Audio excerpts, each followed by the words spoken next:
Então, como atender o plano tático operacional, né, que é o segundo passo, né? O primeiro foi entender todo aquele desdobramento de estratégia. A gente já sabe que a grande meta em relação à supervisão, à liderança de linha de frente é atender o plano tático operacional, mas como atender esse plano, que é o nosso segundo passo? Então, para que possa ser atendido esse plano, você precisa conhecer um método para atingir as metas.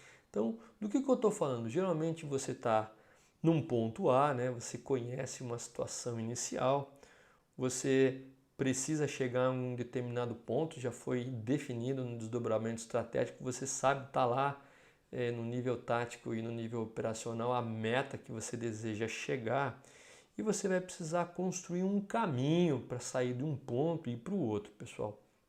E o melhor veículo para transcorrer esse caminho é um método, né? O que é o método, pessoal? O método é uma palavra grega que é a junção de meta mais odos, que quer dizer caminho. Então nada mais é do que um caminho para você sair de um ponto e ir para o outro. É um caminho para que você possa atingir a meta. E dentro de qualquer método que você for utilizar, existe uma série de ferramentas que você pode utilizar em cada uma das fases que o método que você utiliza vai precisar utilizar. Tá? Então, o segundo passo realmente de um relatório de gerenciamento eficaz é você conhecer um método para que você possa contar essa história de progresso entre um ponto A e um ponto B. Vamos em frente. Que método usar, pessoal? Que método que você vai utilizar para sair de um ponto A e para ir a um ponto B, né? Para que construa esse caminho, né? Que veículo você vai utilizar para seguir esse caminho? Pessoal, tem vários métodos, né? Cada um é mais tendencioso para um ou outro. Então nós temos aqui o PDCA, que é o pai de todos, né? Onde começou lá com o Shewhart lá atrás, na década de 50 ainda, e a partir dele começou o DMAIC, que é a mesma coisa, só que tem uma abordagem mais específica que foi criado na Motorola na década de 80. Depois tem o A3 Report, que a Toyota utiliza muito, relatório de 8 disciplinas que geralmente as empresas automotivas cobram para reclamação de cliente. Então, existem diversos métodos. Eu especificamente trabalho mais com o DMAIC por uma questão mais voltada ao Six Sigma, mas você pode utilizar qualquer um dos métodos. O que é importante é você utilizar um que deixe você mais à vontade e estudar cada vez mais, praticar cada vez mais para que você possa realmente ficar bom na evolução, né, no acompanhamento e na implementação do método. Pessoal, vamos ilustrar aqui um pouquinho do método PDCA, né, que talvez seja o método que as pessoas utilizam com mais frequência. É um método muito bom, ele começa com a fase de planejamento e dentro dessa fase de planejamento tem a primeira parte aqui que é localizar problemas e estabelecer metas. Então assim, qual é o problema, né? Aonde quer se chegar? Um problema geralmente é aquela lacuna entre aonde eu desejo chegar e onde eu estou. Então essa lacuna é definida como problema. Qual é a meta sobre esse problema? O segundo passo é analisar o processo, fazer uma análise crítica do processo para que possa entender aí quais são as causas raízes, quais são os pontos fundamentais para que sejam trabalhados. Estabelecer um plano de ação sobre essa análise, sobre essas causas, sobre esses fatores que vai te facilitar atingir a meta. Treinar as pessoas envolvidas já na fase do do, né? Executar o plano. A fase de do é simplesmente a palavra mais forte aqui é execução daquele plano que você trouxe da fase de planejamento.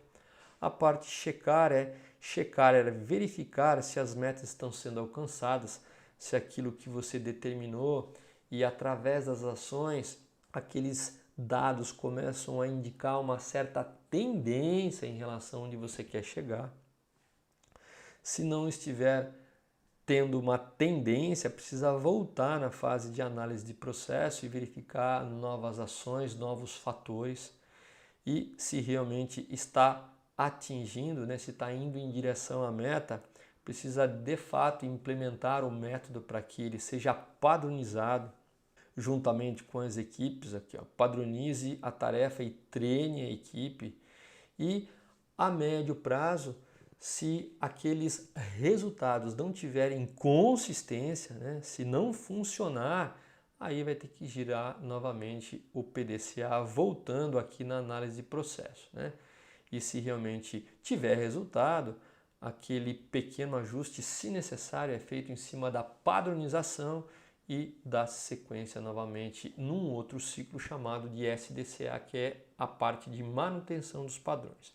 Mas quando você quer elevar os padrões, quando você quer sair de um ponto e ir para um outro melhor, você utiliza um método de melhoria, que no caso aqui nós estamos exemplificando o PDCA.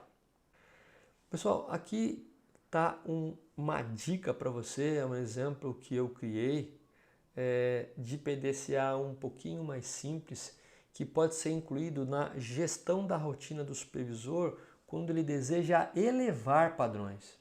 Então aqui eu fiz um PDCA em 4 etapas que o supervisor pode trabalhar diariamente quando ele quer elevar os padrões em relação àquelas 5 dimensões da qualidade total que eu falei, né? Então quando ele precisa melhorar, né, atingir uma meta, ele pode começar a definir o indicador dessa meta, principalmente indicador de resultado e progresso, nós vamos falar um pouquinho. Então, definição de indicadores com meta é a primeira etapa da gestão da rotina do supervisor, quando ele quer atingir uma meta. A segunda é uma análise crítica diária daquela tendência dos dados ou daqueles fatores que podem impulsionar o resultado. Uma vez que ele tenha uma análise crítica daqueles fatores, da causa do problema, a terceira etapa é montar um plano de ação sobre causas para que possa ser atingido realmente a meta. Então, a terceira etapa é um plano de ação sobre as causas. E a quarta, talvez uma das partes mais importantes, né, que é o follow-up frequente em relação ao plano de ação.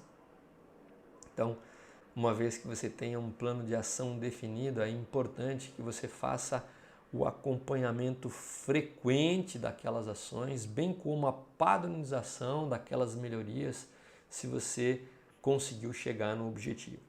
Então, essas 4 etapas aqui são muito importantes quando você está desenvolvendo uma meta, e ela vai ser fundamental para que você possa contar essa história através de um reporte mensal para a sua gerência. Nós vamos falar daqui a pouquinho sobre isso.